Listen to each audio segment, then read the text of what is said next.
a lot cheaper in a lot of instances, but their willingness to use not so much artificial tracks, but tracks that aren't permanent, temporary tracks, where they'll go into a gym or something like that and put a track up. And I know, yes, that happens in the United States, but it's not as popular. Like the Schumacher Workshop Series? Yeah, that's the Workshop. pretty much all like that. Absolutely. They got cork floor. They put it in the gymnasium. All the races in Europe. There are no trackside action hobbies. There's, nothing like that in all of Europe. Right. I mean, I think there's one track maybe in France that's permanent, but there's no businesses with a hobby shop and a racetrack on site that runs weekly club racing like we have in America. Right. I often think, man, I would love to do that. I think you go to UK and Germany are the two biggest groups of RC.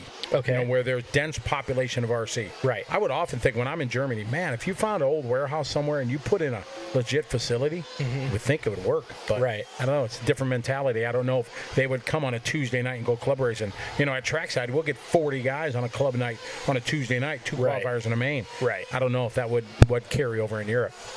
Yeah, it's interesting stuff. Speed Rabbit, who misses building your own battery packs? Yeah, no. I don't think anybody.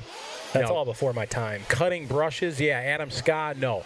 Cutting brushes and no. Soldering batteries, cutting brushes. That's cutting before bombs. your time? Oh, yeah. I came in when the LiPo and oh, man. brushless was already in. Wow, brushes.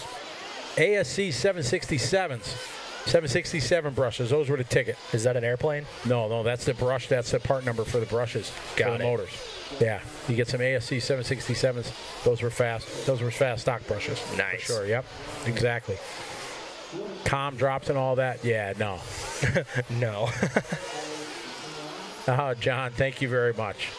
I ain't done nothing but just share the passion that I have for this hobby, and it's part of me for sure. As we got heat number 38 off and rolling. Did a little water in there, but it's going to be gone in the next 2 minutes. Just trying to keep the dust down somewhat. Man, Tyler, I'm sure you saw it here, but the crevasses that have built up there in the top of the Proline Point and on the face of this tabletop are huge. They are just taking cars and just doing what they want with them. Yeah, at the top of that Proline Point that you're mentioning, they have not made any changes to that. Not taken a roller to it, not added dirt to it. It's basically a crawler course up there. Crawler course. It nice. looks like it when we were walking up it for the AKA track report or track walk. It looked like a crawler course. Lucas is going to stay with these cars here and kind of zoom in as they come into this section. You can see it here. It's just going to have what it wants. Most of them are going outside because if you go tight in the inside, it's tough. That happens right there. Exactly. Rolls it over. Sorry. Came too fast into here. Yeah, it's a tough section for sure.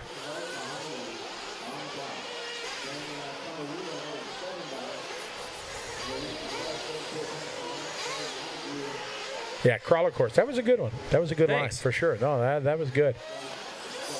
Did I tell you that Wally shared our commentary of him hitting the hay bale on his Instagram?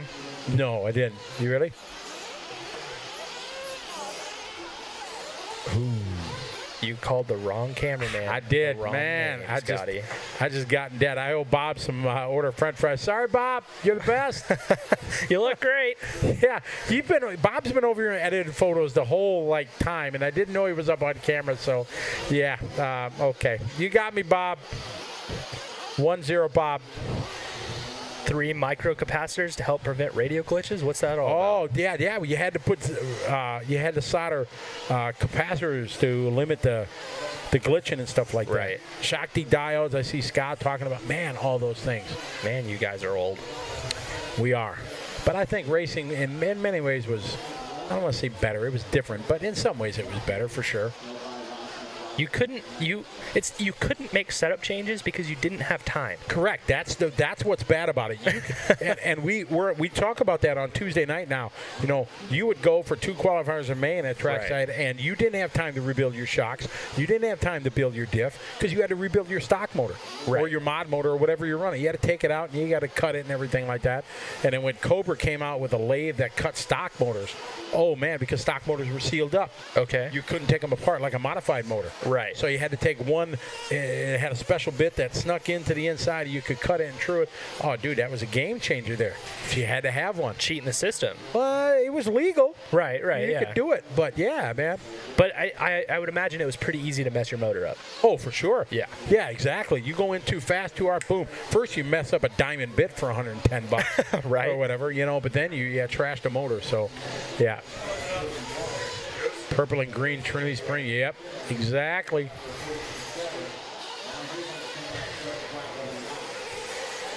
Something outside. Shrep, you're fire. Exactly. Yep, 180 touring car stock. I remember that. That's right. I won that too that one year. I did win.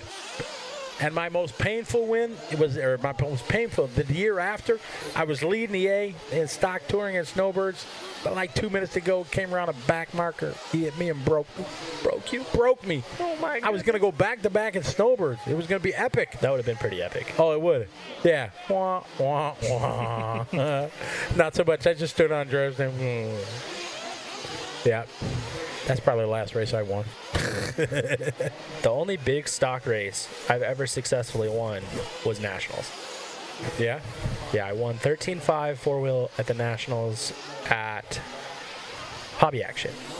But I've ran CRC every year since that in stock four-wheel, running it for Techno, and can't even, finish my mains. I don't know what's happening. Really? Yeah.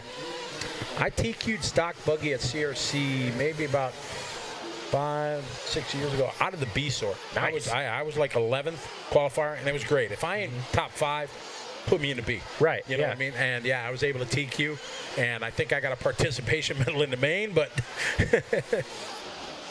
yeah, it was a good time. Back in the day, the older I get, the faster I was. Did you run a mid-motor or rear motor that year? That was the Centrix conversion. The Centro conversion. I borrowed one from Jamie Peterson back at Trackside. I didn't have one, and I borrowed it, and I went there with Jamie's car. And so that would have been a stand-up mid-motor car. That would have been the first besides the X Factory, but the first associated stand-up mid-motor car. So the second one, generally. Right. That was good times back then for sure.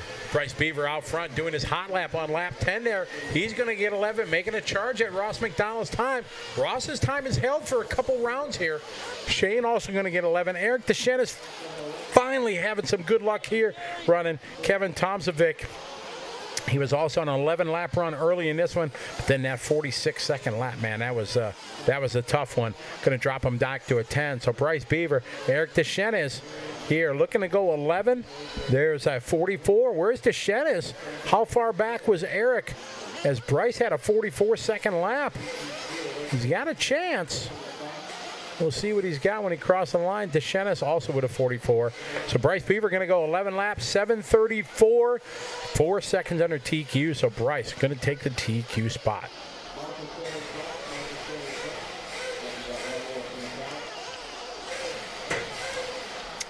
Craig O'Brien, I was I won 12 scale stock Roar Nationals at MHOR 2002.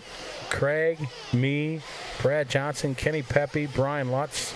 Trying to think all the guys. We had like 6 guys slammed in a hotel room or something like that. Oh, God. Yeah. I cut my hand open on Main morning. I still got the scar right there. Oh, man. So back in the day, it was open touring car tires. Right. And you had to ream a hole in the rim. So I ream it, and all the flashing on the inside, I took my X-Acto knife to cut it. Like 2 hours before main day. I mean, deep. And Mrs. Heiser, we had crazy glue. You know that's what CA glue was originally for, right? That's what it was made for. Tire glue. Right. Made for military close-up wounds. Okay. Did you know that? No, but I have noticed that when you use it to close up a wound, it dries faster. Yeah, it's originally made military kind of for closing up wound. Right. So I see that the heck of it. Miss Heiser went to the pharmacy and got me on. I was all wrapped up racing the mains. It worked? Yep.